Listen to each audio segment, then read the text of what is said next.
नमस्कार दोस्तों, मैं सरोज पांडे। ईंट का जवाब पत्थर से और फूल का जवाब फूल से दीजिए, यही आज का मेरा संदेश है। हम सबको ईंट का जवाब पत्थर से देना चाहिए और फूल का जवाब फूल से देना चाहिए। क्यों? हम लोग बचपन से ऐसी ऐसी नैतिक शिक्षाएं हमें दी गई है जिसका जीवन में सीधा उपयोग नहीं है। बचपन में हमें सिखाया जाता है बड़ों की आज्ञा मानो। ये 50% मेरे हिसाब से गलत मैसेज है, क्योंकि जीवन में बहुत सारे बड़े ऐसे हैं जो आपसे बड़े ज़रूर हैं पर उनकी आज्ञा गलत है। हमें बचपन में माता पिता सिखाते हैं, शिक्षक सिखाते हैं कि बड़ों की आज्ञा मानो, और अगर बड़े हमें गलत आज्ञा देने लगे और हम उस आज्ञा को मानने लगते हैं। यहीं पर मैं आपसे कहना चाहता हूँ, ईंट का जवाब पत्थर से, यानी अपनी बुद्धि का उपयोग करना चाहिए। जितनी भी नैतिक बातें हमें सिखाई गई है, माता पिता का आदर करो, गुरु का आदर करो, अपने से बड़ों का आदर करो, इन सब के पीछे अपना विवेक को, अपने ज्ञान को जोड़ना बहुत ज़रूरी है, क्योंकि ये सब आज्ञाएं खतरनाक आज्ञा है। हो सकता है जिसे हम गुरु मानते हो उसकी आज्ञा ही गलत हो, क्योंकि हो सकता है गुरु ही गलत हो। लेकिन खैर, ये इतनी जल्दी हमें समझ में नहीं आएगा। गुरु की आज्ञा हो, और हो सकता है गुरु ही संबुद्ध गुरु नहीं हो, एनलाइटेंड मास्टर नहीं हो, तो ऐसे में गुरु की बात मानना, या माता पिता, हमारे माता पिता ऐसी कई आज्ञाएं दे देते हैं जहाँ विवेक की ज़रूरत है। हम ये तो नहीं कहें कि माता पिता की आज्ञा नहीं माननी चाहिए, लेकिन कभी कभी उसकी भी ज़रूरत है। माता पिता की आज्ञा में अगर हम अपना विवेक मिला दें तो हम तीनों का मंगल हो जाएगा। इसके अलावा मैंने कहा कि फूल का जवाब फूल से। जो कोई भी, चाहे आपका शत्रु हो, पड़ोसी हो, कोई भी हो, बड़ा हो, छोटा हो, अमीर हो, गरीब हो, कोई अगर आपकी तरफ फूल पेश करता है तो फूल का जवाब फूल से दीजिए। आज शुक्रवार है और आज के दिन मेरे लिए धन और सौंदर्य विशेष पर मैं बात करता हूँ। पैसे पर बात करता हूँ और सुंदरता पर बात करता हूँ। जीवन में धन, सौंदर्य और प्रेम, तीन चीज़ बहुत ही ज़रूरी है। जब मैं अभी पिछले सप्ताह में फ्राइडे के दिन, आज के शुक्रवार, पिछले फ्राइडे को जब मैं बाबा बागेश्वर के पास था तो मैंने वहाँ महसूस किया कि बाबा बागेश्वर स्वयं इतने सुंदर हैं। सौंदर्य उनके पास है, प्रेम, करोड़ों लोग उनको प्रेम करते हैं और 10 करोड़ लोग गाली भी देते हैं, वो बात मुझे मालूम है, लेकिन करोड़ों लोग उनको प्रेम करते हैं। धन उनके पास है, सौंदर्य उनके पास है, यानी तीनों चीज़ का संगम है। धन, सौंदर्य और प्रेम, तीनों के संगम है बाबा बागेश्वर। अब हम अपने जीवन में, यही बात मैं आपसे कहना चाहता हूँ, हमारे जीवन में सौंदर्य हो। सौंदर्य आता कैसे है? सुंदरता साबुन लगाने से और क्रीम लगाने से जो आती है वो तो बहुत मामूली है, बहुत टेम्पररी है। सुंदरता आता है हमारे भीतर के प्रेम से, हमारे भीतर के करुणा से, हमारे सही स्वभाव से, हमारे सत्य व्यवहार से सुंदरता का संबंध है। लेकिन हम समझते हैं कि हम अंदर से गलत आदमी रहेंगे और क्रीम लगा लेंगे तो सुंदर हो जाएंगे। मेरे हिसाब से वो सुंदरता ऊपरी है और उसको भी चाहने वाले बहुत हैं। खैर, उसका मेरे नज़र में कोई वैल्यू नहीं है।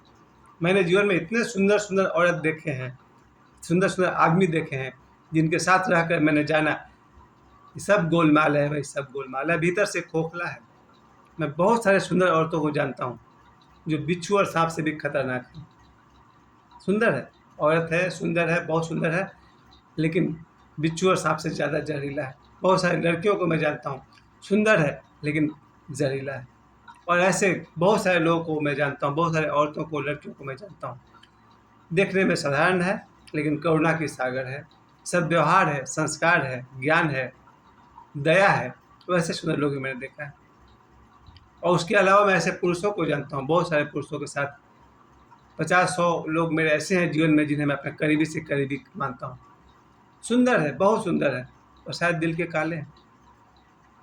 बहुत ही बिरले कोई होता है जिसका चेहरा भी सुंदर और दिल भी सुंदर, व्यवहार सुंदर, बहुत मुश्किल से मिलता है। और जिसके जीवन में सुंदर व्यवहार है, प्रेम है, विवेक है, सद्बुद्धि है, केवल वही सुंदर है। गोरे लोग और क्रीम लगाने से कोई सुंदर नहीं हो जाता है। और वैसे सुंदर पुरुष और सुंदर महिलाएं दुनिया में करोड़ों हैं जो घृणा के पात्र भी हो गए हैं। खैर, हमारा विषय ये नहीं है, हमारा विषय यही है कि ईंट का जवाब पत्थर से और फूल का जवाब फूल से। और ये बात मैंने इसलिए भी कही, पूरे रामायण से लेकर के मेरे आज के दैनिक जीवन में, आप रामायण में देखिए, जहाँ जहाँ किसी ने गलती की है, भगवान राम ने उसको जवाब दिया है। शुरू में जहाँ ताड़का वध होता है, अगर राम जी वहाँ पर आदर्श की बात करें कि भाई नारी पर हाथ उठाना गलत है, स्त्री का वध करना अच्छी बात नहीं है, औरत पर हम हाथ नहीं उठाते हैं, फिर ताड़का वध कैसे होता? जब ताड़का वध करना पड़ा था तब भगवान श्री राम ने ये बात कही थी कि मेरे संस्कार में ये बात नहीं है कि हम किसी स्त्री पर हाथ उठाएं, लेकिन अगर धर्म की रक्षा के लिए वो भी करना पड़ा तो वो भी सही। यही पर मैं कहना चाहता हूँ, ईंट का जवाब पत्थर से। और हम अगर ये आदर्श बना लें कि हम तो भाई औरत पर हाथ नहीं उठा सकते हैं, हमारे संस्कार में नहीं है, अच्छी बात है, बहुत सुंदर संस्कार है, परंतु अगर वही औरत देश के लिए खतरनाक हो जाए तो एक पुलिस अफसर क्या करे? खैर, बात यही की वही है कि भाई ईंट का जवाब पत्थर से देना है। जितने भी गलत आदमी, आप महाभारत को देखिए, मेरा बस चले तो मैं आप लोगों को सभी को राय दूँ कि महाभारत खरीदिए और पढ़िए। मुझे ये काम करना है, मैं झरिया जाने का रोज़ सोचता हूँ कि महाभारत खरीद कर लाऊँ और पढ़ूँ। उसमें मुझे शकुनी की कहानी पर मुझे एक दिन बात करनी है। अगर मैं शकुनी पर जिस दिन बोलूँगा उस दिन पूरे 10 मिनट सिर्फ शकुनी पर ही बोल पाऊँगा। मामा शकुनी जिसको हम लोग खलनायक समझते हैं, जब मैं उनके जीवन को पढ़ता हूँ तो मुझे वो खलनायक नहीं दिखते हैं। भाई बदला लेने वाला तो नायक होता है। जब भगवान राम बदला लें तो वो नायक, भगवान कृष्ण बदला लें तो नायक, अर्जुन और भीम बदला लें तो नायक, और शकुनी ने बदला लिया तो खलनायक। इसलिए मेरे नज़र में वो 100% खलनायक नहीं है। शकुनी के पूरे जीवन को आप जब पढ़ेंगे तो आपको पता चलेगा कि उसके पिता भाइयों को, 100 भाइयों को भूखा मार दिया गया था। जब उसके पिता मरे थे तो उन्होंने कहा था शकुनी को कि मेरे हड्डियों का पासा बनाना, फिर वो तुम्हारी आज्ञा मानेंगे। और उसी हड्डियों के पासा से उसने महाभारत में जुआ खेला था और धृतराष्ट्र के पूरे कुल को उसने नष्ट कर दिया था, पूरा मार डाला था। क्योंकि शकुनी के पिता को और 100 भाइयों को भी धृतराष्ट्र ने मार डाला था, भूखा मार डाला था। तो पहली गलती किसने किया है? पहले तो धृतराष्ट्र की तरफ से हुआ है ना, जो शकुनी के पिता और भाइयों को मार डाला गया। उसके बदले में उसने धृतराष्ट्र के पूरे वंश को खत्म किया। अब बदला लेने वाले को यहाँ मैं खलनायक कहूँ, मुझे भाई 50% उसमें नायक नजर आते हैं, 50% खलनायक नजर आते हैं, बात तो सही है। लेकिन इतना जोर था कि शकुनी ने भी ईंट का जवाब पत्थर से दिए, और जो 5 पांडव थे इन्होंने जो दुर्योधन का जो जवाब दिया था वो भी तो वही था, ईंट का जवाब पत्थर से। और फूल का जवाब फूल से, अर्थात जहाँ जहाँ भगवान कृष्ण को विदुर से, सुदामा से जहाँ जहाँ फूल मिला है, भगवान कृष्ण ने वहाँ फूल वापस किए। भगवान राम को जिन लोगों ने सम्मान दिया है, चाहे वो सुग्रीव हो, हनुमान जी हो, या शबरी हो, विभीषण हो, जिन्होंने भगवान राम की तरफ फूल बढ़ाया है, उन्हें उत्तर में फूल मिला है। लेकिन इस संसार में एक सुपरमैन और भी है, एक मतलब एक टाइप के, वो होते हैं एनलाइटेंड मास्टर्स, गौतम बुद्ध।